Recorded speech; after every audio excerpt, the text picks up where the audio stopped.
সালে যখন ডাকসু ইলেকশন হয় অনেকগুলো বছর পরে, খুবই আশা নিয়ে আমি ভোট দিতে এসেছিলাম সলিমুল্লাহ মুসলিম হলে, এবং আমাকে ভোট দিতে বাধা দেওয়া হয়। সেই ইলেকশনও আমি ভোট দিতে পারি নাই। যে শিক্ষকেরা ওই জায়গাতে দায়িত্বে ছিলেন, সেই শিক্ষকেরাও সেই ভোট চুরিতে প্রত্যক্ষভাবে সহায়তা করেছে। আপনারা বিশ্ববিদ্যালয়ের ছাত্ররা যারা আছেন, সবার আগে পলিটিক্যাল দলদের উপরে এই ফোর্সটা করা উচিত যে এই যে ছাত্র দল বা ছাত্র শিবির বা ছাত্র লীগ অর XYZ এদের স্ট্যাটাসটা কি। যদি স্ট্যাটাসটা অঙ্গ সংগঠন না হয়, তাহলে কেন আপনারা তাদেরকে প্যাট্রোনাইজ করছেন? এবং এইটা তাদের যে দায় মুক্তি পাওয়ার একটা লুফল আছে, এই লিগ্যাল ব্যাপারটা নিয়ে আমি খুব একটা কাউকে কথা বলতে দেখি না।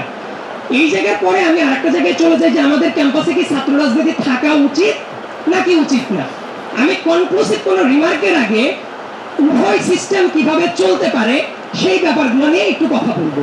তবে ছাত্র রাজনীতি থাক অথবা না থাক, সবার আগে যেটা জরুরি ডাকসু ইলেকশন এবং হল সংসদ নির্বাচন।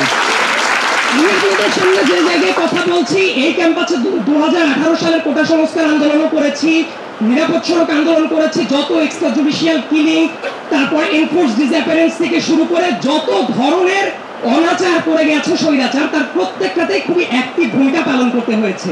এই জন্য 2019 সালে যখন ডাকসু ইলেকশন হয় অনেকগুলো বছর পরে, খুবই আশা নিয়ে আমি ভোট দিতে এসেছিলাম সলিমুল্লাহ মুসলিম হলে, এবং আমাকে ভোট দিতে বাধা দেওয়া হয়। সেই ইলেকশনও আমি ভোট দিতে পারি নাই।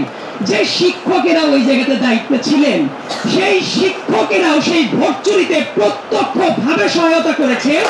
এবং আমি সবচেয়ে অবাক হই, একজন শিক্ষক আমার মনে হয় ততক্ষণ পর্যন্ত শিক্ষক যতক্ষণ পর্যন্ত তার ডিগনিটি আছে। একজন ভোট চোর এবং ভোট চোরের ইন্ধনদাতা যখন ক্লাসে গিয়ে ছাত্রদেরকে বলবে ছাত্ররা ভদ্র না, ছাত্ররা রেসপেক্ট করতে পারে না, আমার তখন মনে হয় এই বিশ্ববিদ্যালয়ের শিক্ষক আছে কতজন। তারপরের জায়গাতে যদি একটু চলে যাই, আমাদের এই ক্যাম্পাসে ছাত্র রাজনীতি থাকার চেয়ে সবচেয়ে বড় উপযোগিতাটা কোথায় জানেন?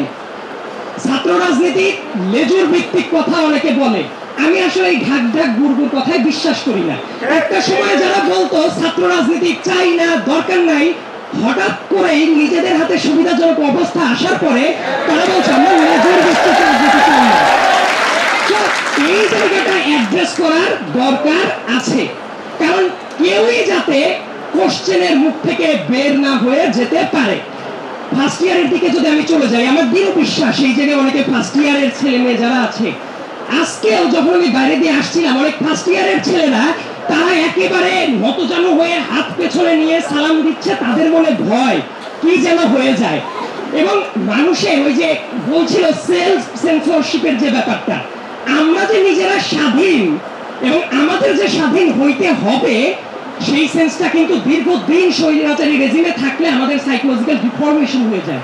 আমরা নিজেরাও জানি না কিভাবে আমাদের স্বাধীনতার দাবিটা তুলতে হয়।